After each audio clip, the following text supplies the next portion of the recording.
സദാനന്ദപുരം വെട്ടിക്കവല ഗ്രാമങ്ങളെ കണ്ണീരിലാഴ്ത്തി ഉറ്റ സുഹൃത്തുക്കളിൽ 3 പേരിൽ 2 പേർ ചിറയിൽ മുങ്ങി മരിച്ചു.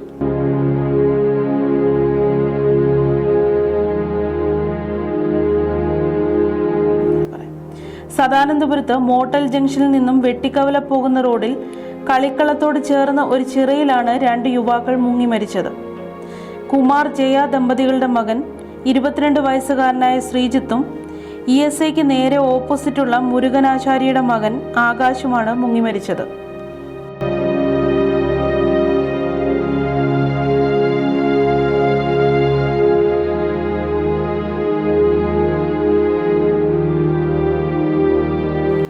എട്ട് മണിക്ക് കൊല്ലത്ത് പോകുന്നുവെന്ന് വീട്ടിൽ പറഞ്ഞാണ് ഉറ്റ സുഹൃത്തുക്കളായ 3 പേർ വീട്ടിൽ നിന്നും പുറപ്പെട്ടത്.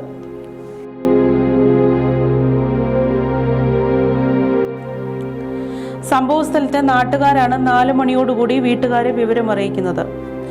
3 കൂട്ടുകാരിൽ രക്ഷപ്പെട്ട വിഷ്ണുവിന്റെ വാക്കുകൾ നമുക്ക് കേൾക്കാം. നീന്താൻ പോയത് അന്നേരം അവര് പിന്നെ മുങ്ങിയപ്പോ ഞാൻ വിളിച്ചു, ഒരു 5 വട്ടം വിളിച്ചു. ഇതിപ്പോ എനിക്ക് പറയാം, അമ്മ ആരും എനിക്കുന്നില്ല. ശ്രീത്തിനെ ഞാൻ പിടിച്ചു മാറ്റി. ശ്രീത്ത് അപ്പത്തെ പാറയുടെ ഇടപെട്ട് ശ്രീത്ത് ഞാൻ താഴെ ഇറങ്ങി ശ്രീത്തിന്റെ മാറ്റിയപ്പോ ശ്രീത്തിന്റെ പായമൊക്കെ പത ഇറങ്ങും. മറ്റേനെ ഇരിക്കാൻ പറ്റി. മറ്റേ പറഞ്ഞത് നല്ല ആളുള്ള സ്ഥലത്താണ് പോയി. ഞാൻ ശ്രീത്തിനെ അറിയാൻ പറ്റൂ. ശ്രീത്ത് അപ്പത്തെ ഞാൻ അറിയപ്പോ ആളില്ല, പാറയാണ് അടിയില്. അങ്ങ് പോയി ശ്രീത്ത് അങ്ങ് ഒഴുകി പോയി. മറ്റേ ഒഴുകി പോയില്ല. മറ്റേ ഞാൻ പറഞ്ഞു ഇറങ്ങല്ലേ, മറ്റു വേറെ അംഗം ഇറങ്ങല് ആരുണ്ട് ഞാനും പറഞ്ഞു. ഞാൻ ആദ്യം ഇറങ്ങി നോക്കിയപ്പോ നല്ല എന്റെ കൈ നിൽക്കുന്നില്ല. ഇറങ്ങി ഇറങ്ങല്ലേ, അതായത് കുഴപ്പമില്ല, എനിക്കെല്ലാം അറിയാം അവനെ കൊണ്ട്. സദാനന്ദപുരത്ത് ESIക്ക് നേരെ ഓപ്പോസിറ്റ് ആകാശ് ഭവനിലെ മുരുകനാചാര്യയുടെ മകനാണ് ഈ പറയുന്ന ആകാശ് വിച്ചു എന്ന് വിളിക്കുന്ന പയ്യൻ. 22 വയസ്സിനകത്തേ ഉള്ളൂ. പക്ഷേ വളരെ ദാരുണമായൊരു സംഭവമാണ്. എല്ലാവരും നാടിനെ തന്നെ മൊത്തത്തിൽ ഇളക്കി മറിച്ചുകൊണ്ടും മാത്രമല്ല എല്ലാവരിലും വിഷമമുണ്ടാകത്തക്ക രീതിയിലാണ് ഒരു സംഭവം. ഇപ്പം നമുക്ക് ആർക്കും ഉൾക്കൊള്ളാൻ സാധിക്കത്ത രീതിയിലാണ് സംഭവം ഉണ്ടായിരിക്കുന്നത്. കൊണ്ട് അദ്ദേഹത്തിൻ്റെ പേര്, അച്ഛൻ്റെ പേര് മുരുകനാചാരി എന്നും മരിച്ച പയ്യൻ്റെ പേര് വിച്ചു എന്ന് വിളിക്കുമെങ്കിലും ആകാശം എന്നാണ് പേര്. പിന്നെ കൂടെയുള്ള പയ്യൻ വെട്ടിക്കവല കോയിക്കൽ ക്ഷേത്രത്തിനടുത്തുള്ളതെന്ന് പറയുന്നു. എനിക്ക് അങ്ങോട്ട് കൃത്യമായിട്ട് അറിയത്തില്ല. സദാനന്ദപുരത്ത് മോട്ടൽ ജംഗ്ഷനിൽ നിന്നും പിന്നെ വെട്ടിക്കവല പോകുന്ന റൂട്ടിൽ കൂട്ടുവാതുക്കൽ ഒരു ചിറയുണ്ട്, ഒരു കളിക്കളമുണ്ട്. അവിടെ കളിക്കുന്ന പിന്നെ ഷട്ടിൽ കളിക്കുന്ന ഒരു കോർട്ടുണ്ട്. കോർട്ടിനോട് ചേർന്നൊരു ചിറയുണ്ട്. ആ ചിറയിലാണ് ഈ സംഭവം. പക്ഷേ ശരിക്കും പറഞ്ഞാൽ ആ ചിറ നമ്മൾ പോയി കാണുമ്പോൾ മരിക്കത്തക്ക രീതിയിലുള്ള വെള്ളമുള്ളതായിട്ട് ഞങ്ങൾക്ക് ആർക്കും തോന്നിയില്ല. എൻ്റെ ഉള്ളത്തിപ്പുണ്ടായിരുന്നു, ആർക്കും തോന്നിയില്ല. പക്ഷേ അടിയൊഴുക്ക് പൈപ്പിലൂടെ വരുന്ന വെള്ളത്തിൻ്റെ ഒരു ഒഴുക്കുണ്ട്, അല്ലെങ്കിൽ ഒരു ചുഴിയുണ്ടെന്നൊക്കെ ആൾക്കാർ പറയുന്നത്. എന്തായാലും സംഭവിച്ചു. വളരെ ദാരുണമായ സംഭവമാണ്. വളരെയധികം വിഷമമുണ്ട്. നമ്മളെല്ലാവരും എത്തിയിട്ടുണ്ട്. പക്ഷേ എന്ത് ചെയ്യാം. രാവിലെ 8 മണിക്ക് സദാനന്ദപുരത്തുള്ള ആകാശ് വെട്ടിക്കവല അമ്പലത്തിൻ്റെ ബാക്കി നടുക്കുന്ന് വാർഡ് മേലാ പഞ്ചായത്തിലെ നടുക്കുന്ന് വാർഡിൽ താമസിച്ച ശ്രീത്ത് ഒരുമിച്ച് പഠിക്കുന്ന ഒരു 3 പേരുണ്ടായിരുന്നു. ഒരുമിച്ച് പഠിക്കുന്നവരാ, ഫയർ ആൻഡ് സേഫ്റ്റിക്ക് പഠിക്കുക.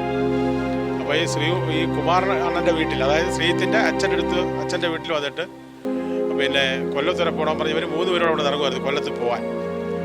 അപ്പോൾ കൊല്ലത്ത് പോകാമെന്നുള്ള ധാരണയിലാണ് വീട്ടുകാരും ധരിച്ചിരിക്കുന്നത്. അപ്പോൾ ശ്രീത്തിന് ബൈക്കുണ്ടായിരുന്നു, ആ ബൈക്ക് എടുത്തതുമില്ല. അപ്പം ഉച്ചയ്ക്ക് ഇവരുടെ വീട്ടിൽ നിന്ന് ശ്രീത്തിനെ ഫോണിൽ വിളിക്കുന്നുണ്ട്. ഫോൺ ബെല്ലടിക്കുന്നുണ്ട്, എടുക്കുന്നില്ല. അപ്പം ഒരു 5:30 മണിയായപ്പോൾ എന്നെ വെട്ടിക്കവല പഞ്ചായത്ത് പ്രസിഡന്റാണ് എന്നെ വിളിക്കുന്നത്, ആദ്യം വിളിക്കുന്നത്. ഇങ്ങനെ അവിടെ ഒരു പയ്യൻ്റെ പേര് ശ്രീത്ത്. അപ്പം നമുക്ക് ആദ്യം അത് മനസ്സിലായില്ല, ആരാതെന്ന് തോന്നുന്നു, മനസ്സിലായില്ല. അപ്പോൾ ഫോട്ടോ അയച്ചപ്പോഴും നമുക്ക് ആ ഫോട്ടോ മനസ്സിലായി. അപ്പം ഞങ്ങളെല്ലാവരും ഉണ്ട്. അപ്പം നമ്മുടെ പ്രദേശത്തുള്ള ശ്രീത്തുമാരെല്ലാം ലിസ്റ്റ് എടുത്തപ്പം അവരെല്ലാം പയ്യന്മാരെല്ലാം വിളിച്ചപ്പോൾ അവിടെ ഉണ്ട്. അവസാനം വിളിച്ചപ്പം ഒരു പയ്യനെ മാത്രം കിട്ടിയില്ല. അപ്പോൾ അജയൻ്റെ വീടിൻ്റെ തൊട്ടപ്പുറത്താണ് ശ്രീകുമാർ താമസിക്കുന്നത്, കുമാർ ശ്രീധരൻ്റെ അച്ഛൻ. അപ്പം ഞാൻ അജയൻ ശബരിമലയിലായതുകൊണ്ട് ഇനി അജയ് ഇവിടെ ഇല്ലാൻ പറഞ്ഞ് ശ്രീകുമാറിൻ്റെ അളിയൻ പ്രകാശൻ്റെ വൈഫിനെ വിളിച്ചിട്ട് പിന്നെ കുമാരൻ്റെ മോനുണ്ടോ എന്ന് ചോദിച്ചു. ഇല്ല സജീവൻ പറയാം, രാവിലെ ഇങ്ങനെ കൊല്ലത്ത് പോയിരിക്കുമെന്ന് പറഞ്ഞു. ഞാൻ പറഞ്ഞു ശരി, അവൻ്റെ അമ്മയുടെ കയ്യിലോട്ട് കൊടുക്കാൻ പറഞ്ഞു ഫോണ്. അവരുടെ അമ്മയുടെ കൊടുത്ത് ഫോൺ ജയ എന്ന അമ്മയുടെ പേര്, ഒരു പെങ്ങളുമുണ്ട്. അപ്പോൾ എൻ്റെ ചോദിച്ചാൽ എന്തോ സജീവൻ പറയാന്ന് വെച്ചാൽ ഞാൻ പറഞ്ഞു ഇങ്ങനെ പിന്നെ അവനെ വണ്ടി ലൈസൻസ് എടുക്കാതാണോ വണ്ടിയോട് പോയത്, അവൻ എവിടെ പോയിരിക്കുമെന്ന് ചോദിച്ചു. പറഞ്ഞു രാവിലെ ഒരു കൂട്ടുകാരനായിട്ട് കൊല്ലത്ത് പോയിരിക്കുമെന്ന് പറഞ്ഞു. അപ്പോൾ ശരി, ഞാൻ എന്നാൽ അപ്പം എൻ്റെ അടുത്ത് ചെന്ന് ഞാൻ പറഞ്ഞ എനിക്കത് ബൈക്കും കണ്ട് ഓടിച്ച് ലൈസൻസ് ഇല്ലാതെ പോലീസിനെ പിടിച്ചായിരിക്കും അത് പറഞ്ഞ് അങ്ങനെ ഞാനങ്ങ് വെച്ചു. അപ്പോൾ സൂക്ഷം അജയനെ വിളിക്കുമ്പോൾ അജയൻ്റെ അടുത്ത് നിൽപ്പുണ്ട് അവൻ്റെ അച്ഛൻ കുമാരനെ നിൽപ്പുണ്ട്. അപ്പോൾ ഞാൻ പറഞ്ഞ ഞങ്ങളെല്ലാം ആരോമ ആഡിറ്റോറിയത്തിൽ പ്രോഗ്രാം നിന്നേ. അപ്പം അവിടെ കൊണ്ടുവരാൻ പറഞ്ഞു. കൊണ്ടുവന്നിട്ട് നമ്മളൊന്നും പറഞ്ഞൊന്നുമില്ല.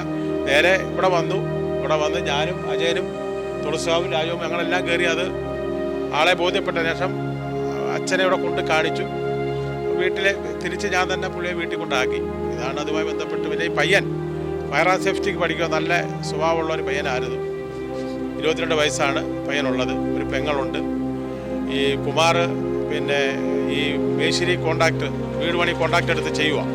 ഒരു സാധാരണപ്പെട്ട കുടുംബമാണ്, മാന്യമായി ജീവിച്ചുകൊണ്ട് പോകുന്ന ഒരു കുടുംബമായിരുന്നു. എന്തായാലും ആ ഒരു രണ്ടുപേരുടെയും മരണം നമ്മുടെ നാടിനെ ആകെ ദുഃഖത്തിലാക്കി. സംഭവം എത്ര മണിക്കാണ് നമുക്ക് കൺഫേം കിട്ടിയ? വൈകിട്ട് 5 മണിക്കാണ് നമ്മളെ വിളിച്ചറിയിക്കുന്നത്. വെട്ടിക്കുല പഞ്ചായത്ത് പ്രസിഡന്റ് ആദ്യം എന്നെ വിളിക്കുന്നത്, പറയുന്നത് ആദ്യം എന്നെ വിളിച്ച് പറഞ്ഞത്. അപ്പോൾ തന്നെ നമ്മളിത് ഫോളോ അപ്പ് ചെയ്ത് അരമണിക്കൂറിനകം ഇതിൻ്റെ എല്ലാ ഫോളോ അപ്പിങ് നമ്മൾ നടത്തി.